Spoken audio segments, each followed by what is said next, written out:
Savage Gunman.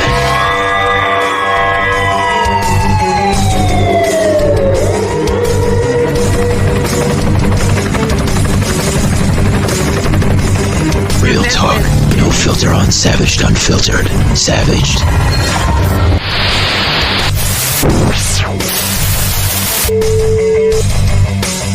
Hey guys, welcome to the show. Welcome to Savaged Unfiltered. I'm your host, Savaged here.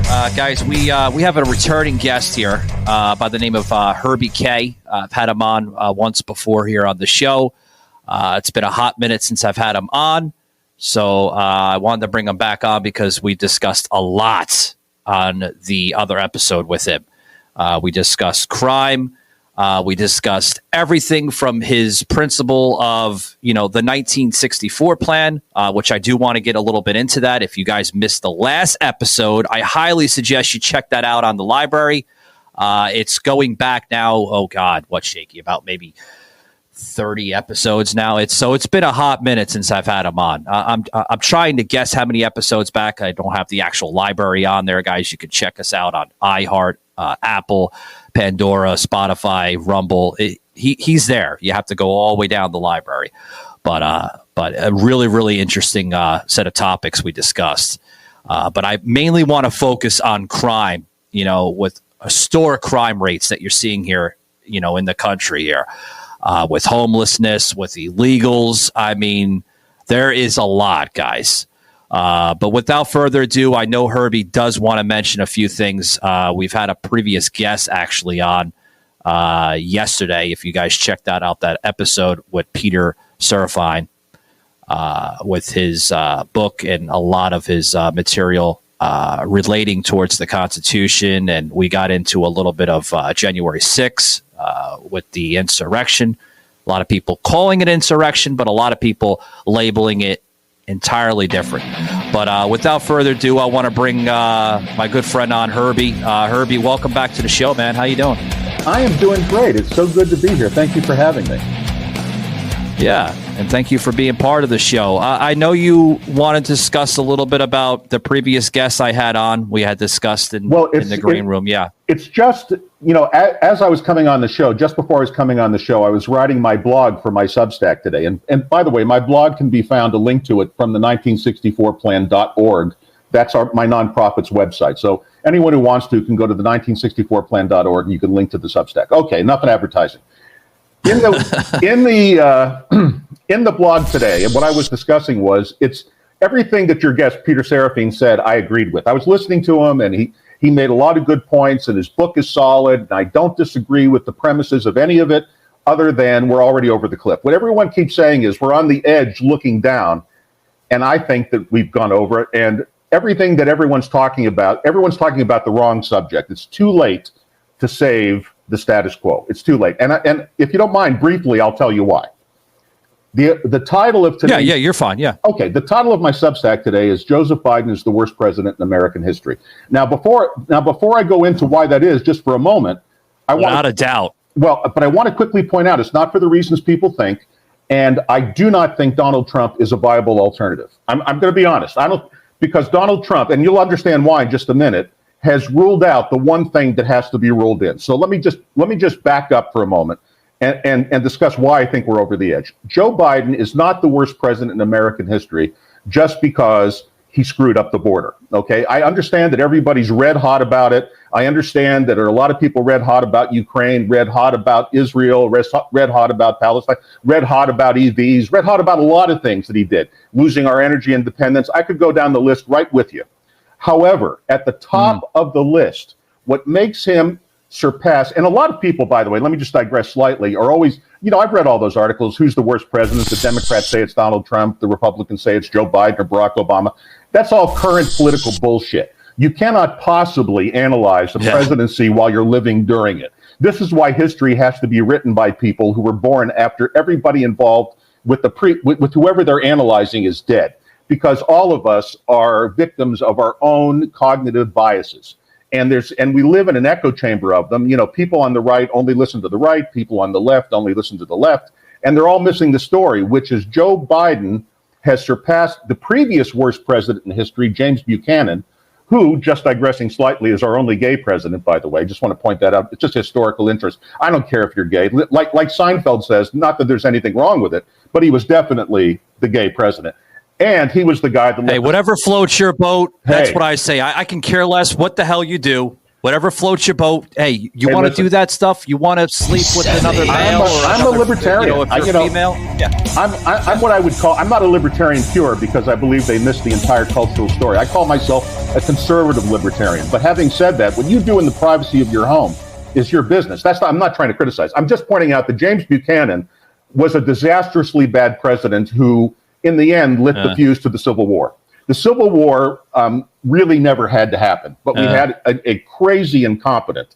And by the way, slavery was going to end anyway. It was done in the Western Hemisphere by 1883. It was when Brazil let the last slaves go. It was doomed. It was a doomed economic model. It was going, and thank God, believe me, I'm all about civil rights and freedom. It's just that it was going to happen without 600,000 people having to die.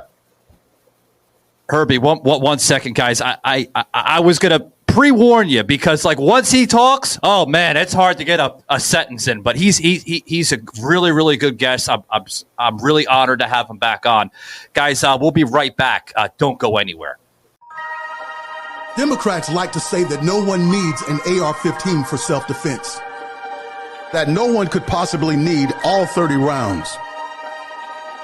But when this rifle is the only thing standing between your family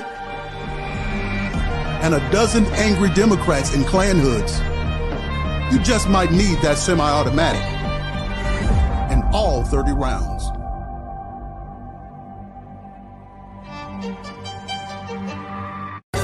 Meet career politicians Tammy Baldwin and Joe Biden. They've been bobbing along for years, but what have they really done for you? After 25 years together in D.C., they agree on nearly everything, and she votes with him 95.5% of the time. On their watch, American families are paying more for everything and are vulnerable to a wide-open southern border that's risking the safety of every American. It's time we stop electing politicians that just nod along and send a real problem solver to Washington. It's time to retire Tammy Baldwin.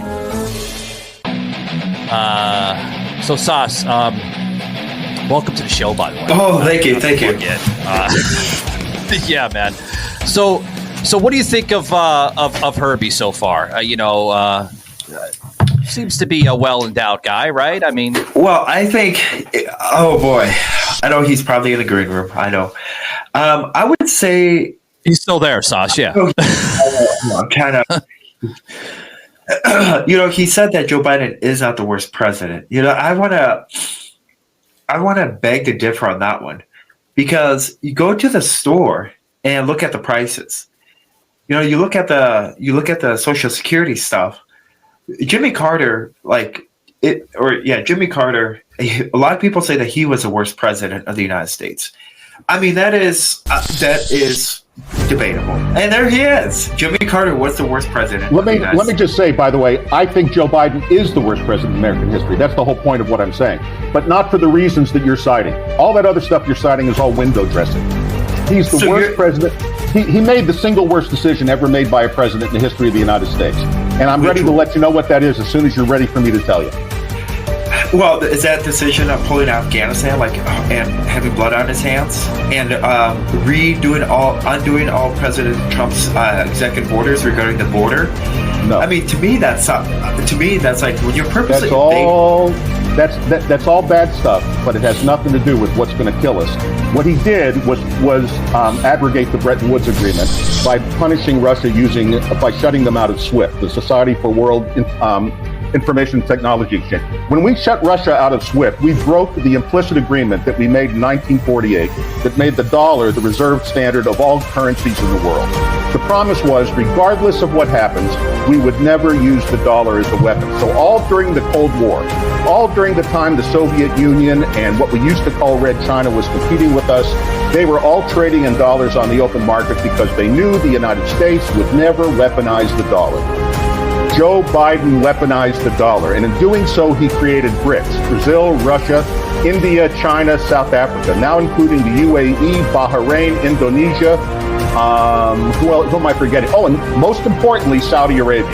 This is a block of countries that have now come to the conclusion correctly that the United States can no longer be trusted to have the dollar as the world's reserve currency. So now they're beginning to trade things like oil, which is the lifeblood of the world economy, in currencies other than the dollar. What this means is we can no longer continue to ad infinitum finance our deficits by selling U.S. bonds to foreign investors who no longer trust our bonds.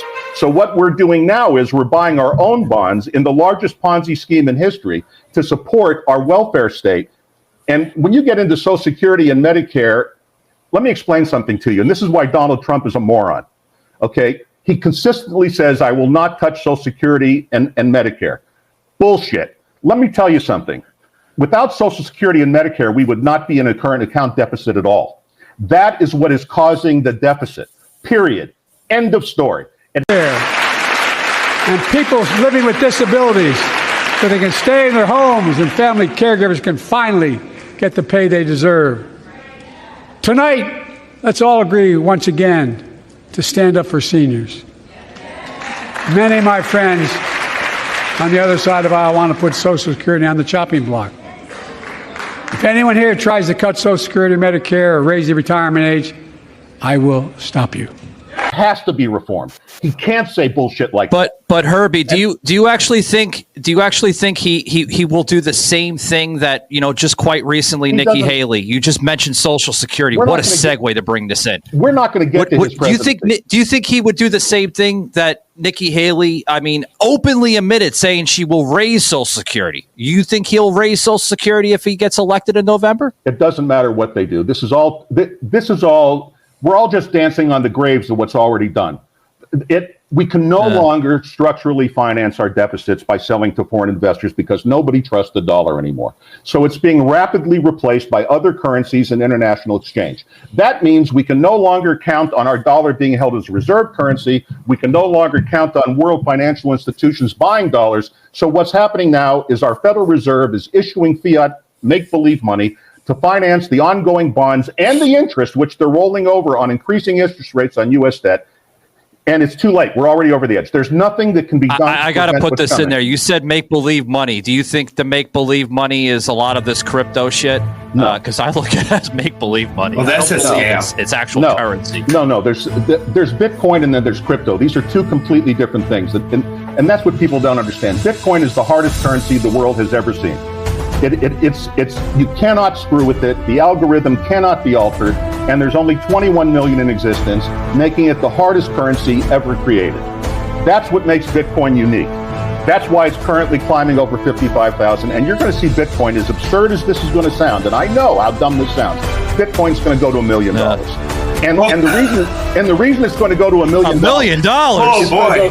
I think I see a unicorn there. Oh, unicorns do exist. I'm sorry. Listen to me. Just let me finish the thought, and you'll understand.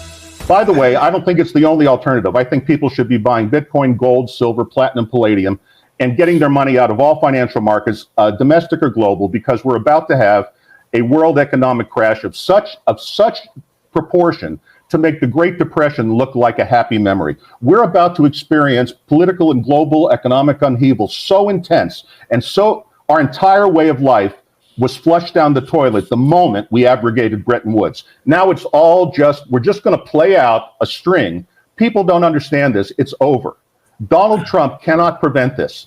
Closing the border cannot prevent this. Trying to raise taxes on Social Security cannot prevent this. It's too late. We're over the edge. Now the discussion has to change to what comes next, and it has to come into, and it's going to have to be something that, well, frankly, your previous guest had said, I remember, he said that James Madison didn't write the Constitution. Yes, he did. He wrote the Constitution. And he explained the Constitution in what are called the Federalist Papers. Of course he did. And the Federalist Papers. I don't know where that came from. To be honest with you, Herbie, I was hearing that. I'm like, no. No. James Madison wrote the Constitution. Yeah. And he published in what are called the Federalist Papers, which were a series of newspaper articles that were published simultaneously explaining why he wrote the Constitution the way he did. So if anybody wants to understand the original intent of the Constitution, you need only, I have it on my Kindle. You can it's easy to find. Get a copy of the Federalist Papers and read them. And it's not incomprehensible. It's just that nobody reads them anymore. Having said all of that, it's too late. The party's over. We're all just dancing on the graves of a system that's done. We abandoned our republic a long time ago when we turned America for. There's a reason the word democracy does not appear in the Constitution. I don't know if people understand that. If you read the Constitution, because we're not a democracy. Well, no. Yes, I don't understand why people get confused between a democracy and a republic. We are a constitutional republic. We've always had. We're a constitutional republic. We are a democracy. We have descended into mob rule. That's what's going on here. Okay. We're I hate to, kind of piggyback a little bit of what my guest said, but I do agree what he said before, on yesterday's episode, where he basically said that, it's the ultimate betrayal of our own government. I do agree with that. To an extent. Listen, we are literally going into almost like a third world, a banana republic. Well, what's going on? We're losing here? principles. We're losing message. I agree. Donald Trump is a manifestation of the anger of the 80% of normal people in this country who work hard for a living and want to support their families. And Donald Trump represents what I would think of as a primal scream. He's the only person in American public life speaking what people perceive as truth to power. And a lot of the things he says are true. I am not an enemy of Donald Trump. I just don't think he understands that the party's already over. I don't think anybody understands that. When he says things think, you know what it is, Herbie? I think, I hate to chime in, but this is an excellent conversation we're having. But, well, what do you mean by party, though? I mean, our entire... I was going to say something, but I lost my train of thought. What do I mean by party? Our entire economy. So let me explain where we are, just why I say so. Social Security, Medicare, and welfare, which is AFDC, Aid to Families with Dependent Children, is what we call welfare. Those three programs alone account for 100% of the current account deficit. 100%. If those things didn't exist, we could spend money on everything else. Defense, EV chargers, whatever the fuck we wanted, pardon my language, and we can afford all of it. However, that's a pipe dream because we're not going to eliminate Social Security, Medicare, and AFDC. Having said that, and that's because we live in a democracy where nobody does the right fucking thing. Let me contrast America to Sweden, and I'm going to use that for a reason. Sweden has a successful welfare state and at the same time maintains a capitalist economy. They are not a socialist economy by any stretch of the imagination. Sorry, Bernie Sanders, you're an idiot.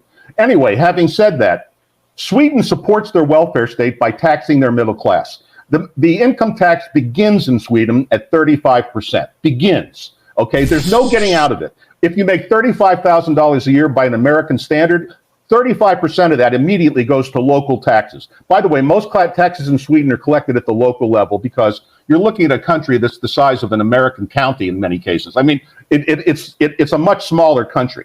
The other thing that Sweden has a huge advantage of is that it only has 11 million people. It's about the size of Los Angeles. And all of those people are racially and culturally homogeneous. I'm not saying that to be a racial statement. I'm saying that when you have one race of people, one religion, in this case, the Lutheran religion, one set of cultural So here's my question for you, Herbie. Would you believe that socialism... Yeah, I was going to say, would you believe that socialism would work for America? No, socialism can't work. A welfare state can exist. Throwing that out there. You can have a welfare state, which is not socialism. Okay, it's providing a cultural safety. We're on the right path then. I just wanted to make sure, But you have to pay for it. And the point of the matter is 52% of our population doesn't pay any income tax at all and thinks that it does. You take out a man on the street and you say, who should pay for all of this? And the answer is always the rich. Well, the top 5% pay 40% of the taxes, and the rest of the other 48% pay 100% of the taxes. And 52% of the population, the very people who are receiving the bulk of these benefits, don't pay any taxes at all, no matter what they say. It's bullshit. Okay? We cannot, and if we were to impose a Swedish-type tax of 35% on all income across the board, no deductions on anybody, you would have a revolt. Okay, it will cause violence in the streets. It's not going to happen. There's no point in even talking about it. On top of everything else, the Swedish also have a 25% VAT, a value-added tax. That means that every single thing you buy in Sweden, from a cup of coffee to an automobile, costs 25% more than it does here because of the VAT built into everything to pay for the welfare state. Now, the reason that the Swedish willingly do this is because there are 11 million people who are all white and Lutheran and have the same cultural Viking heritage, and they all think about the same way, and they have a government that's... You don't think we're doing that right now in the United States, though, Herbie? No. Yeah. We're our racial diversity is our strength and our weakness, both at the same time. What's the vibe we're giving? It's simple. I think that what I like about it is that it's very like back to how we created the song, which is very much like me and Phineas, and kind of nothing else. There's like some little other things going on, but it's very much like the two of us, and that's like very special to me. What was I made for?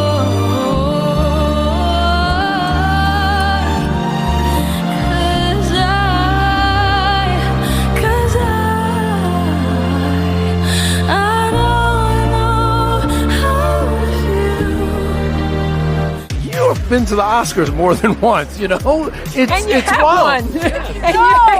Like, I just want to come to your house and see the award. You should. It's pretty cool. It looks pretty good. No, it's not lost on us at all. It's so crazy. We were just saying that, you know, we thought the first time we were nominated might be the only time in our lives we were here. And, you know, this time it's like this could very well be the last time we're ever nominated. We don't take it for granted. We're so honored to be here. I just didn't think this would happen. I was not expecting this. I feel so incredibly lucky and honored. Thank you to Greta. Where did you go? I love you. Thank you for this. I work out 5 days a week, but like the projection. Yeah, I'm the same way. Like I do talk radio podcasting, but I dabble in, you know, the movie industry as an extra. I love the extras because it's quick, it's easy. You don't have to sit on a set for like 12, 15 hours. They put, okay, we're ready for you. 3 seconds. All right, you're done. Thank you very much. And then you're done, you know? Yeah, so I pull up at the gym in my fancy car, and all of a sudden people are like, who the hell is this guy? You know? Like, and, you know, it's interesting. And then I get those women, like, I want to get the same way. I'm like, I'm a worship coach. Right? And my beautiful wife and 2 kids, and it just sticks to that right there. I was just in Charleston. Get this, Andrea. We're going to close it up. I was just in Charleston about a couple weeks ago for a production. Not allowed to say or disclose because of contract issues. But I was on a location in Charleston, and it was a big production, right? And I'm going in there, and I'm speaking to the directors and producers that are on the set. And I'm like, well, how long is this going to be? And because like I said, I mentioned I'm usually like an extra. Right. So I like the extra. Right. Get me out of here. And they're like 5-6 minutes, not even. I was like, okay. Wow. I go in, I come out, and then as soon as I come out, there's like, you know, like little independent cameras and paparazzi. Who's that? Who's that? Right. You know, it's like they want to know who it is because it's pre-production. They want to get those shots. Like the paparazzi's like that, man. You see that in Hollywood and LA. They want to get those shots and put it on social media because it's pre-production, right? So they can give spoilers, right? You know, and that's fun. But anyway, part of the game. So again, you know, the whole thing is in that company. What I hear from my clients, by the way, is just something that you probably don't know, but besides being a relationship coach, right, and do all the mental work, and like what I say is I can't get anybody in a healthy relationship until we clean up your baggage. So that's part of the work, right? Clean up your baggage of your past, of your childhood, of past relationships. That shit's got to come up in order for you to be actually at choice as opposed to driven by the belief that you have accumulated over the years with bad relationships, right? So, but at the end, part of my mojo, I guess you call it, is I'm an ordained minister. So some of my clients, not only do I help them and then clean them up and put them in relationships, right? So some of my clients, I marry them myself. I just do 2. I flew to Texas for a couple, and I flew to Vegas for another one.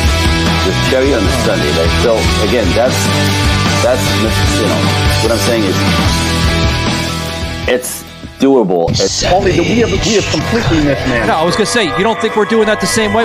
Of course we are. Where? How? I don't get it. But we're similar to Sweden. I mean, we're paying huge amounts of tax right now under America. No, we're not even. I mean, you're clearly seeing that right now. That is the American delusion. We think we're paying taxes. We're financing our entire government out of government bonds in the world's largest Ponzi scheme. This is why Joe Biden's the worst president in history. By aggregating the reason we got away with it. So what happens is at the end of the year, when we have one of these $1 trillion or $2 trillion deficits, the Treasury issues Treasury bonds. Now, traditionally, which is a bond is a fancy word for loan. Okay, the Treasury issues these bonds so that someone will loan them the money to pay for our current account structural deficit. And now we've always been able to do that because the dollar is the reserve currency of the world. So other countries, like China is a really good example, would buy up trillions of dollars of U.S. debt along with our own institutions. Yeah, I'm aware of that. Right. Stay with me. Our banks, our insurance companies, our private pension funds, our state pension funds, our union pension funds, they were all buying U.S. government bonds, okay, to back up their own reserves because of the dollar's special status as the world's reserve currency. In fact, that is what is constantly repeated by the mainstream economists still. They just don't grasp it yet. So what's going on here is those markets have dried up. The foreigners have stopped buying our bonds. And because Joe Biden felt it necessary to pick a new Cold War with China, completely unnecessary, because the Chinese have no territorial ambitions outside of China. I don't know where this wild Cold War idea came from. Anyone who understands Chinese history knows the Chinese have never been an expansionist power, and their military is nothing more than a giant internal police force disguised as an army. The People's Liberation Army is an internal police force. I'm sorry. They have no blue water navy. Yeah. They have no long-term air force. They have no long-term. They are not a threat to the United States or any of our allies. This is propaganda. Oh, China is it? No, they're no threat to us at all. So you're saying, okay, hold on. So you're saying 45,000 people coming into the through the southern border and you're conflating two issues. You're conflating two issues. I didn't say illegal immigration wasn't a problem. I said the Chinese are not a problem. That's two completely different things. But the Chinese are already here in America, though, through the police precincts. In Times Square, they have I hate to tell you this. As far as I'm concerned, we ought to be shipping Chinese citizens over here because Asians, as a group, listen to me finish my thought before you jump off into Trumpian land. Listen. Okay. Just try to let me finish the thought before you go off into whatever you're going to go off into. Asians, as a group, are by far the highest earning and best part of the American economy. It's not even a horse race.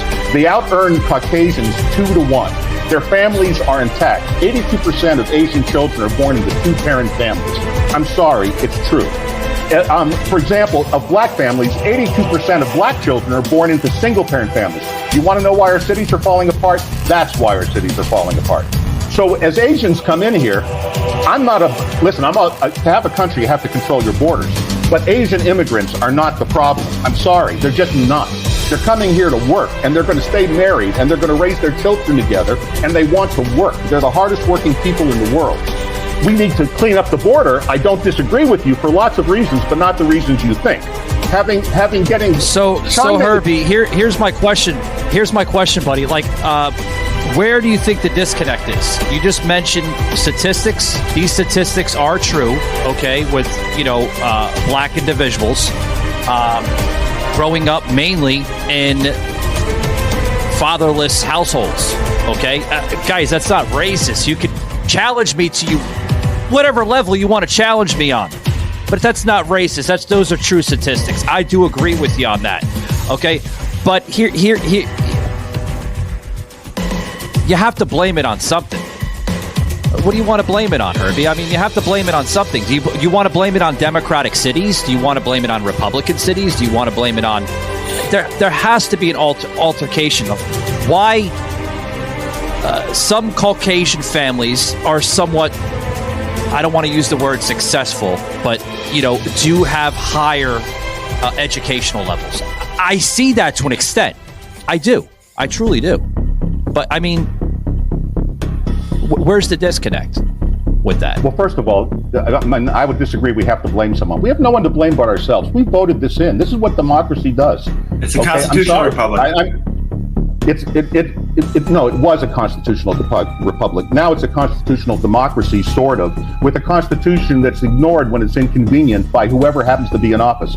And that's where all this presidential executive bullshit comes from. The presidency was never designed to be the office that it is. It's where a lazy Congress sloughs off its responsibilities to a chief executive rather than make hard decisions itself. As for who's to blame for this, let me tell you, George Bush II, W, tried to pass comprehensive immigration reform and Social Security reform in his first year in office and got shot down by his own party on both. Remember, the Republicans, for the first term of George W. Bush, had the trifecta. They controlled the Congress, both houses, and the presidency, and did not pass immigration reform and did not pass Social Security reform. They shot it down because they're as guilty as the Democrats. This blaming both party bullshit. Donald Trump had the trifecta for the first 2 years he was president. He didn't go near Social Security. He didn't go near immigration reform. Yeah. Why?